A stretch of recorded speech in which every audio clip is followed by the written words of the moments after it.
In this lecture, we will study about ferromagnetism. Now, in ferromagnetism, what happens that these magnetic moments, because of electron spin, they because of some interaction, mutual interaction, beyond or below a certain temperature, which is known as the Curie temperature, they line up because of their own interaction, and they lock in this lineup phase only. So because of this, they show magnetization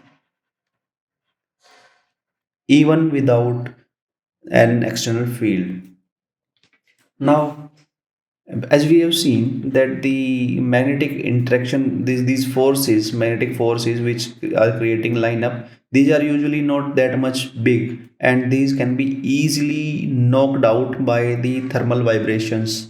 But still, in ferromagnetic materials, these are not knocked out by the thermal motions, and there are so many materials which are ferromagnetic even at room temperature. So this cannot be easily explained. This high force which is creating this lineup of these moments cannot be easily explained by the classical theory. It can only be explained by the quantum mechanics only. And I can just give you a brief idea how it is believed, although it might not be totally true, but it is believed how this happens in ferromagnetic materials. So in materials like iron and nickel, it is believed that the electron in the inner shell of the this material, which let us say is having up spin. Now there are conduction electrons in these materials now which have access to both these inertial unbalanced electron as well as other electrons in the lattice. Now because of this upspin, the conduction electron which will be coming near to it will have a tendency to have a downspin or a spin which is relatively in downward direction because of the Pauli's exclusion principle.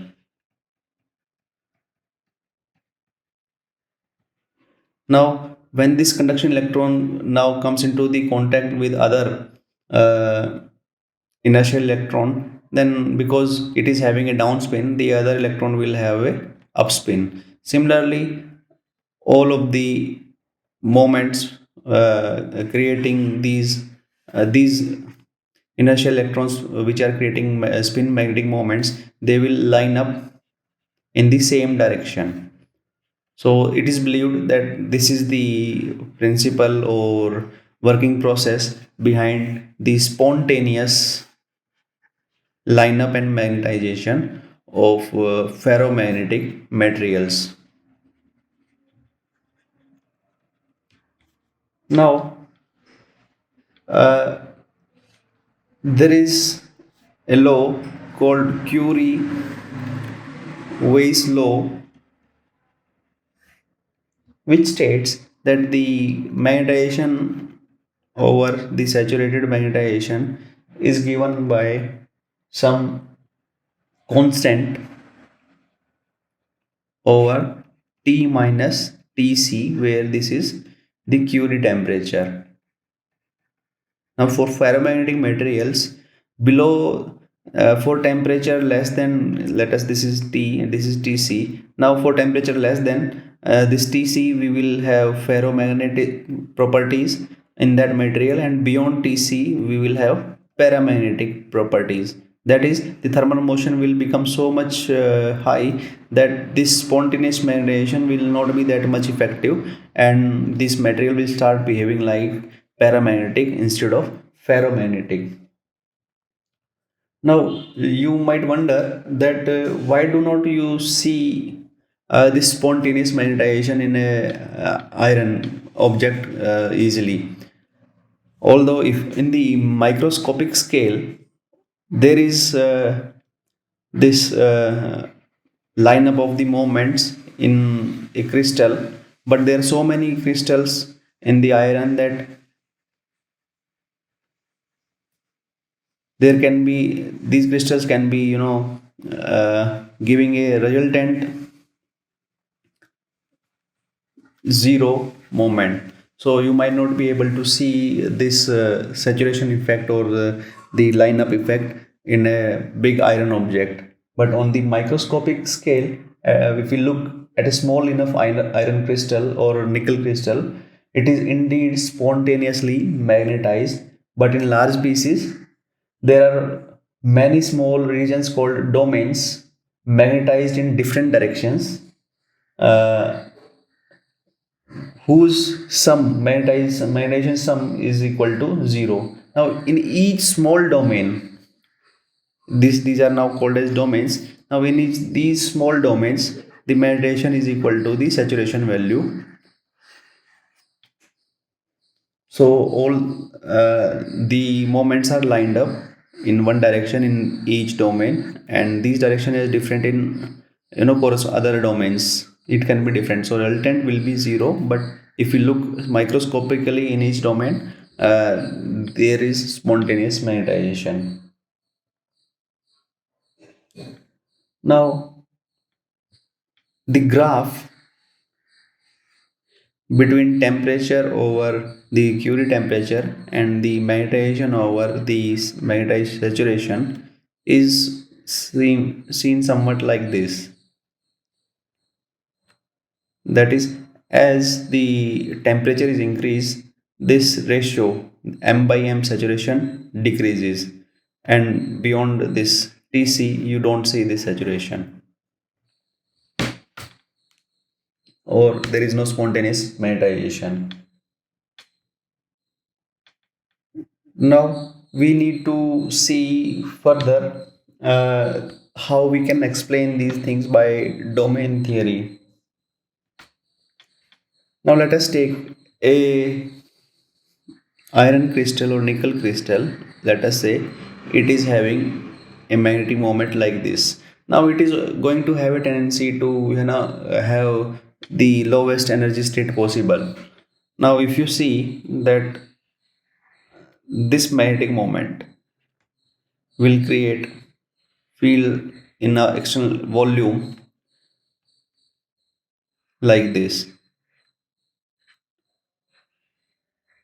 Now we will study that energy density is given by some formula, and energy density is energy per unit volume. So higher the volume, then higher is the energy. So you see this effect can be seen up to a very large area, and this area is going to cover a large volume also. So this configuration is going to have more energy. Now let us see what happens if the alignment of those moments is like this. Let us say they are aligned like this.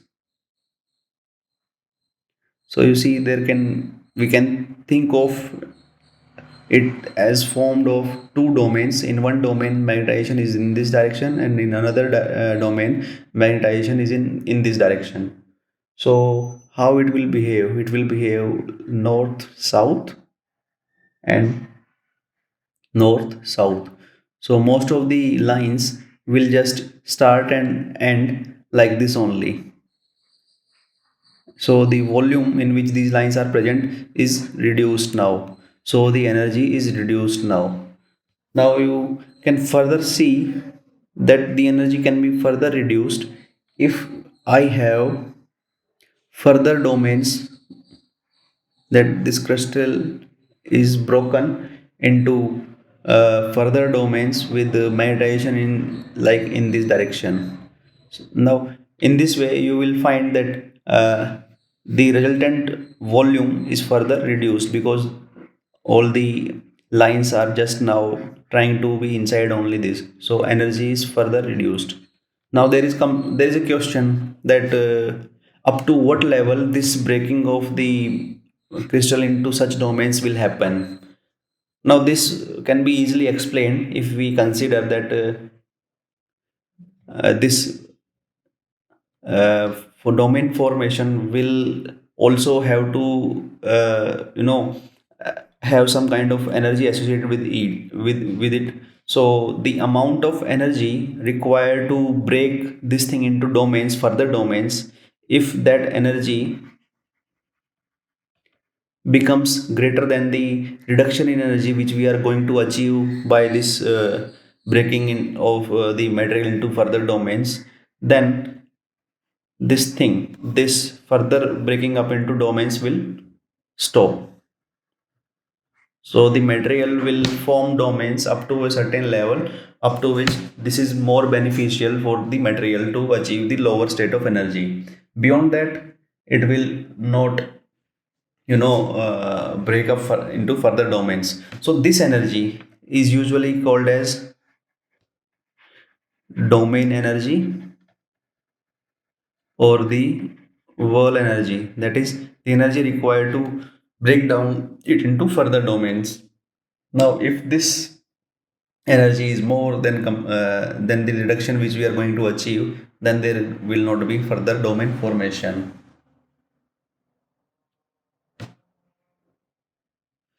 So, in this way, we can explain the formation of domain walls in the ferromagnetic materials. Now, let us see what happens if there is B or H and in the magnetization. So, when we apply some field on when there is this ferromagnetic material is present, then the domain walls will first expand and shift very easily if the direction of the field and ease of the magnetization is in the same direction. Otherwise, those domain walls or domains which are magnetized in or oriented in other direction, they will require higher fields. So initially there will be a spontaneous very high magnetization, just even at a very small field. Now gradually this will, although it is not seen how why this should be gradual, it can be like this also, like other domains which are in other direction which will require higher field, they will require more field for magnetization. But it is seen in the single crystal materials that when we apply this field, then there is very high magnetization initially, because all the domain walls which can be easily aligned gets aligned, and other domain walls gradually align, and we see the saturation. Now, this is I am talking about single crystal or the material which is having small crystals only, very at the microscopic scale. As of now, I am discussing not a bulk, very big iron material.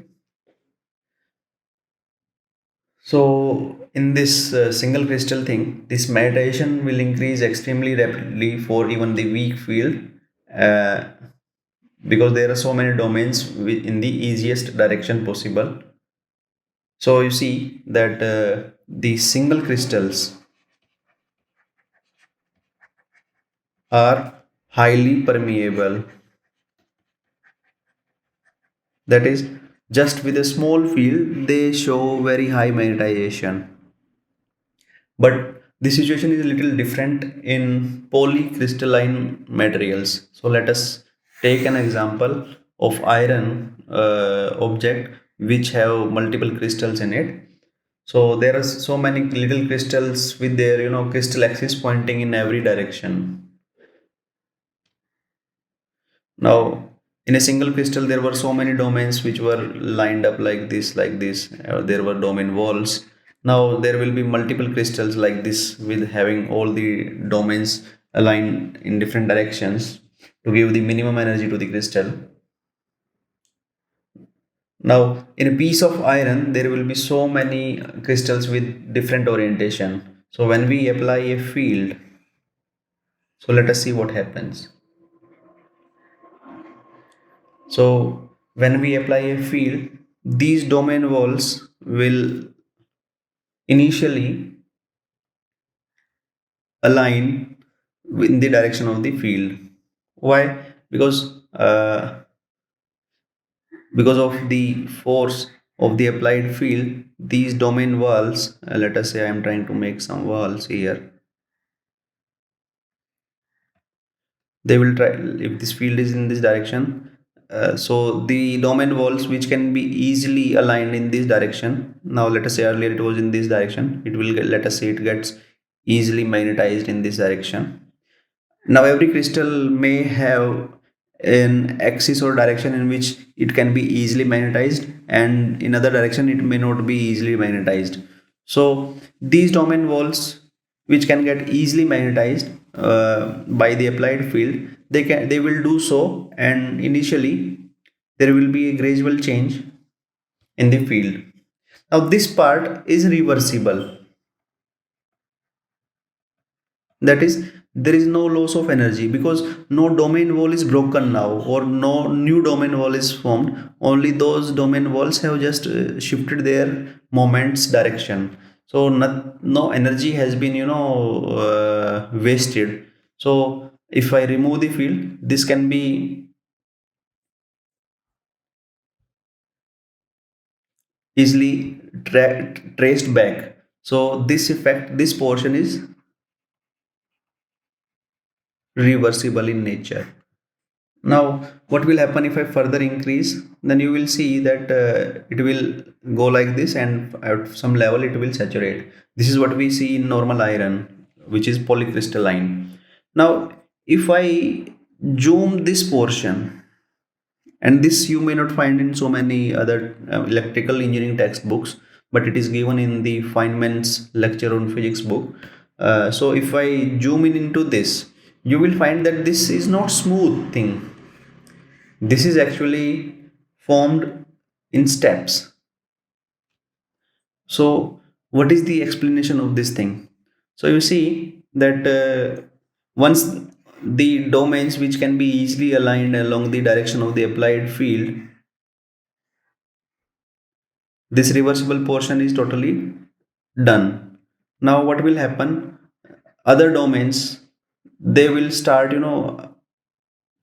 these domains now will start increasing their effect or the volume, and try to occupy the places. So these will break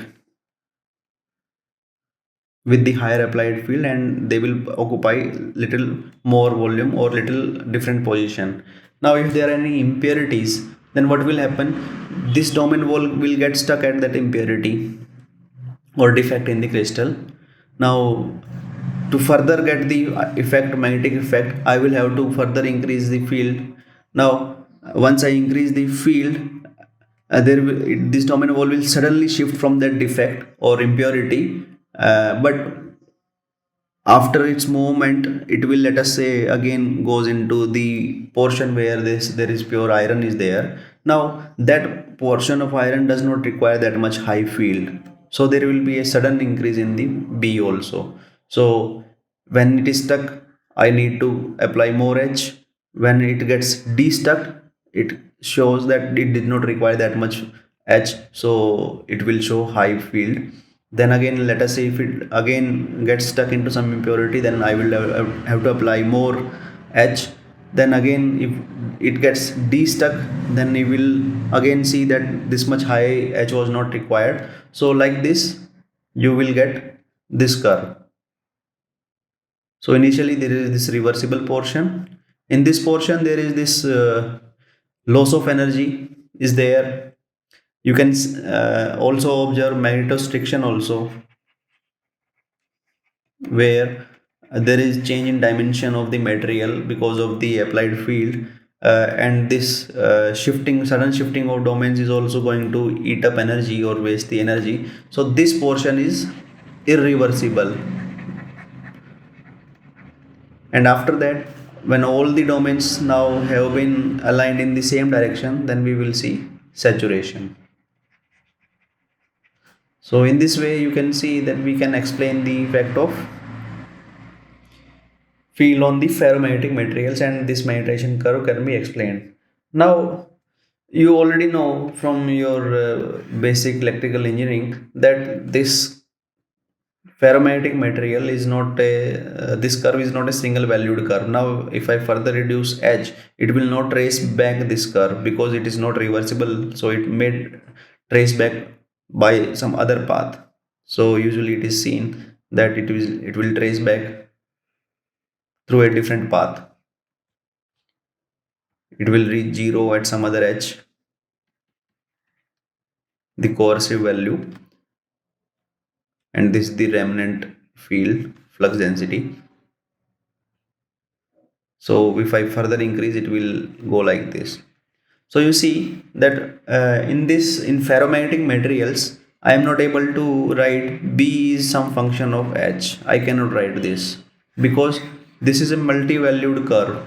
But for writing in function form, it should not be a multi-valued thing. It should be a single value relation. Only then function can be defined.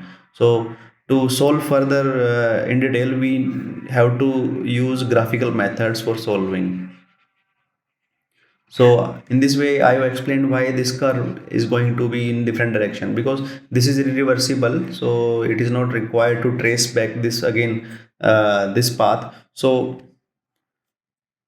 if I reduce it, it may trace a different path. Again, if I start to reduce from here, it may trace different path. So this thing is usually called some recoil effect also.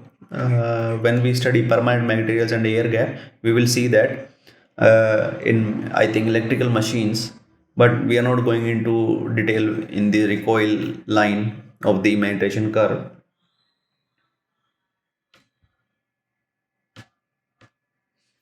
Now this curve which is reaching saturation sharply, sorry, not sharply, this is gradually reaching saturation instead of being reaching sharply. It is because now the field is so high that the moments or the walls are flipping in this high saturation field, and they can do it gradually only. Like you see that anything which is trying to oppose a very high force, it can do so gradually only. It cannot just suddenly change itself or oppose it. So you see that when we are in the high field region, this saturation is going to reach slowly or gradually instead of just suddenly reaching the graduation this saturation. So you see that ferromagnetism, as such we see practically, is a bulk effect or the property, and not an individual atom. Still, like stainless steel is usually not ferromagnetic.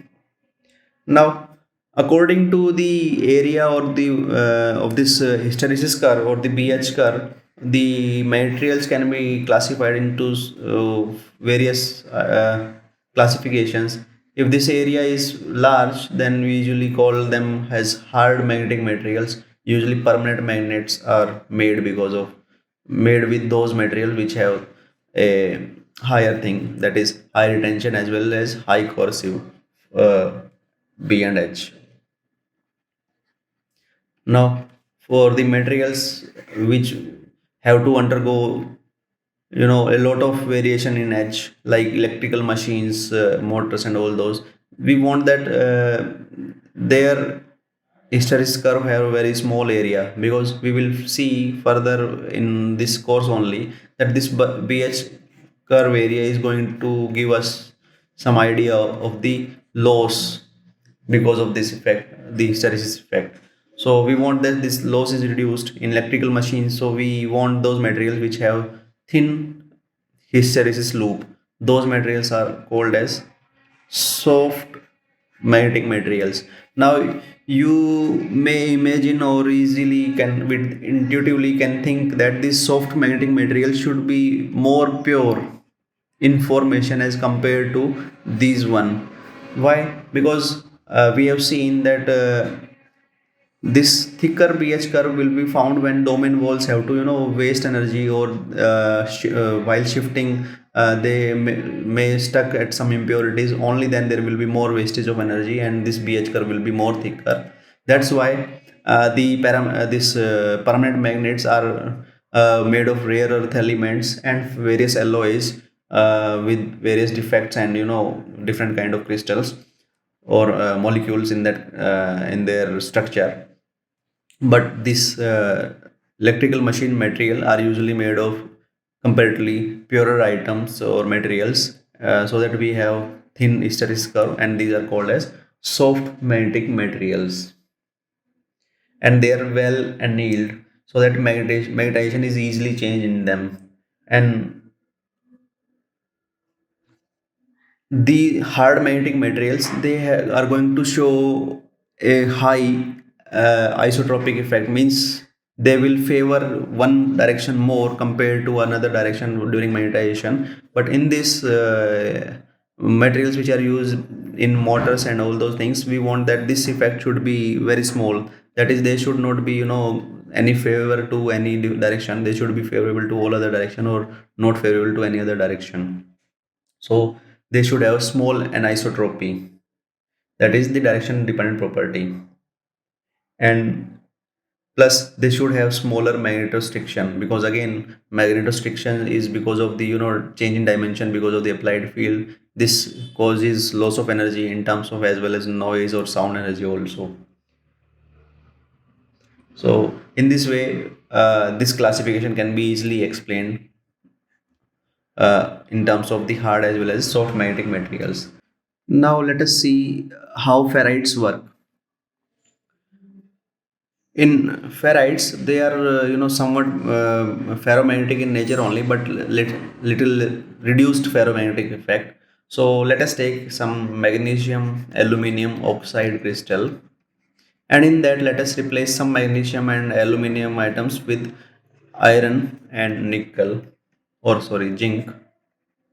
Let us call these as A and this atom as B.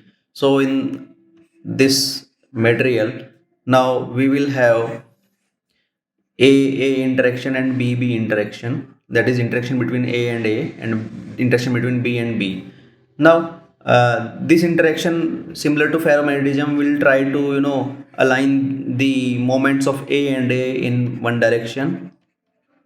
Similarly, it will also try to align B and B interaction, will also try to align these moments in direction. Let us say these try to align in opposite direction.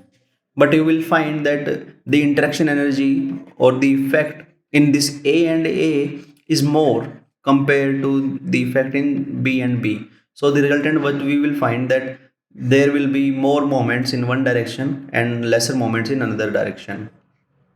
So this is what is actually seen in ferrites. So in ferrites, there is a resultant moment in one direction, but actually it is reduced because of the moment, because of those oppositely aligned moments. Similarly, this thing happens in yttrium and iron alloy also. Now there are materials called as anti-ferromagnetic materials. In that we have moments which are equally in magnitude but aligned oppositively. That is, they are aligned in opposite direction. So these are called anti-ferromagnets. Now there is one more thing about ferrites. They are usually insulators. That is, they have high resistivity. They are usually ceramic in nature also. So the issue of eddy currents and losses due to eddy currents is reduced in those materials. That's why these ferrites are usually used in high frequency circuits, or circuits which are operating at very high frequency, because this eddy effect and the skin effect is usually absent there. So we have lesser losses, but because they saturate easily, they have lesser saturation value, so they cannot be used in normal power system apparatus or power transformers, because they need to operate at a high value, high current and saturation value. But ferrites get saturated easily, so they are used in small electronic items which are working at high frequencies only. Now in this way, I think we have summarized three types of material: ferromagnetic material where there is spontaneous magnetization below the Curie temperature, and anti-ferromagnetic materials which have moments aligned in opposite direction, and they have equal magnitude, and ferrites which have moments aligned in opposite direction also, but their magnitudes are not equal, so they have a resultant magnetic moment in one direction. So these are ferrites, these are antiferro, and these are ferromagnetics.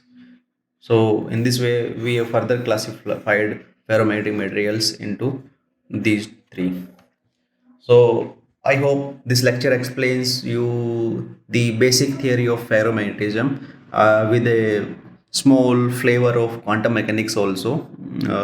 So if you find that this lecture is helpful to you, then please share and subscribe our YouTube channel, and also join our Telegram group whose link is given in the description of this video. Thank you.